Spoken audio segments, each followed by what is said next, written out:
Putri Chandrawati diperiksa secara konfrontir dengan 3 tersangka lain. Pemeriksaan dengan sistem ini dilakukan karena adanya perbedaan keterangan para tersangka pembunuhan berencana Brigadir Yosua.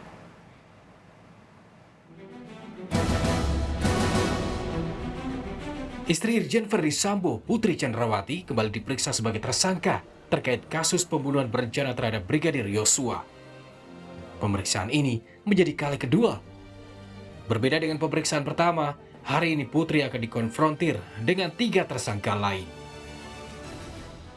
Artinya, pemeriksaan istri Sambo ini akan dilakukan dengan cara berhadapan langsung dengan 3 tersangka lain. Keterangan Putri Chandrawati akan disesuaikan langsung dengan Barada Richard Eliezer, Bribka Riki Rizal, dan Kuat Maruf terkait peristiwa di Magelang. Tak hanya 3 tersangka ini, saksi bernama Susi yang merupakan asisten rumah tangga juga akan dihadirkan dalam pemeriksaan Putri. Pemeriksaan secara konfrontir dilakukan karena adanya perbedaan keterangan dari para tersangka. Terhadap Brigadir Yosua ini Enggak, konfrontir. Ada 5 orang. PC, Susi, Kuat, Riki, Richard. Ini semua yang ada di Magelang. Pak, itu ngaruh nggak sih Pak? Kan maksudnya pemeriksaan baru dilakukan setelah rekonstruksi atau rekonstruksi baru pemeriksaan? Tidak ada masalah, kan pemeriksaan terhadap masing-masing sudah dilakukan. Kan gitu. Nah, rekonstruksinya ini ada beberapa poin, tidak semuanya. Kok rekonstruksi itu apa? Pemeriksaan. Konfrontir. Konfrontir itu ada beberapa poin yang tidak sesuai. Itu akan dikonfrontir. Tidak Tadi kan Barada ya Pak, itu Brigadir Yosua. Sebelumnya, Putri Chandrawati telah menjalani pemeriksaan perdana selama kurang lebih 12 jam pada Jumat pekan lalu. Usai diperiksa, tersangka Putri tak ditahan dan diperbolehkan pulang ke rumah. Kini, usai mengikuti proses rekonstruksi dan pemeriksaan kedua, apakah Putri akan ditahan atau tidak masih menjadi tanda tanya. Tim Liputan, Kompas TV.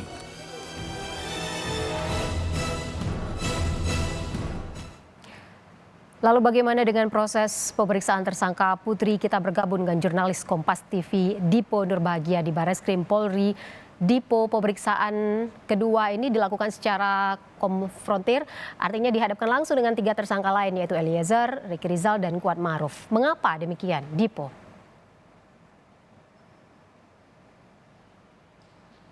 Tentu jika kita dasari pada apa yang kemudian disampaikan oleh Direktur Tindak Pidana Umum Barreskrim Mabes Polri, Brigjen Andirian menyebutkan bahwa mekanisme konfrontir ini perlu dilakukan untuk kemudian keterangan-keterangan yang sebelumnya sudah didapatkan dari para tersangka, tetapi benang merah yang tidak ketemu ataupun ada keterangan-keterangan yang berbeda, ini dihadapkan satu dengan yang lainnya. Karena seperti yang Anda sebutkan, Ivo, bahwa tentu mekanisme konfrontir ataupun konfrontasi ini menghadirkan 5 pihak. 4 tersangka dan 1 saksi berada di satu tempat yang sama dan ada di satu waktu yang sama. Artinya keterangan-keterangan dari para tersangka yang berbeda antara satu dengan yang lainnya ini saling dikonfrontasi satu dengan yang lainnya untuk dicari benang merahnya. Apalagi kalau kita melihat pada hari kemarin sudah juga dilakukan rekonstruksi khususnya untuk rumah yang berada di kawasan Magelang walaupun dilakukan di rumah yang berada di kawasan Saguling, Jakarta Selatan. Artinya kalau kita melihat ini adalah lanjutan dari proses rekonstruksi yang sudah dilakukan pada hari kemarin dan juga dilanjutkan dengan pemeriksaan Putri Chandrawati yang sudah berlangsung kurang lebih 5 jam dengan mekanisme konfrontasi. Karena kalau kita lihat juga pada saat hari kemarin rekonstruksi ini diikuti oleh kelima pihak yang juga hadir pada pemeriksaan hari ini. Yang pertama adalah Putri Chandrawati, kemudian juga ada Eliezer, Bribka Riki Rizal, kemudian juga ada Kuat Ma'ruf, dan juga ada saksi, dalam hal ini adalah asisten rumah tangga dari Putri Chandrawati yang bernama Susi.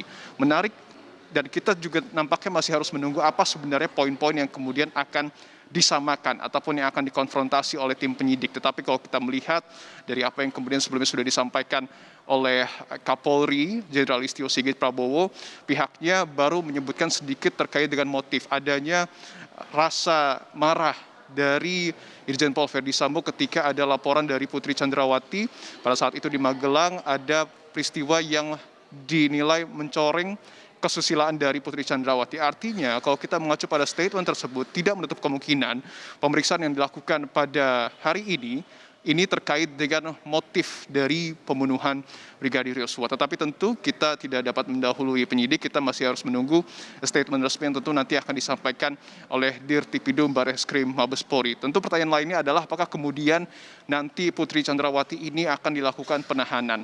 Ini juga masih kita tunggu kejelasannya karena tentu seperti yang kita ketahui bersama pada saat ditetapkan sebagai tersangka beberapa waktu yang lalu, Putri Chandrawati ini belum dilakukan penahanan di rumah tahanan. Apakah artinya Putri Chandrawati ini berstatus sebagai tahanan rumah ataupun tahanan kota? Ini yang nanti akan kita tanyakan secara langsung kepada Direktur Tindak Pidana Umum Bareskrim Mabes Polri Brigjen Andirian. Ivo. Ya, jadi kita masih menunggu ya poin-poin apa yang kira-kira dicocokkan antara keterangan tersangka Putri Chandrawati dengan 3 tersangka lain, yaitu Eliezer, Ricky Rizal, dan Kuat Ma'ruf, serta saksi yang ikut dihadirkan dalam pemeriksaan kedua kali ini. Terima kasih banyak Dipo Nurbahagia melaporkan langsung dari Bareskrim Polri.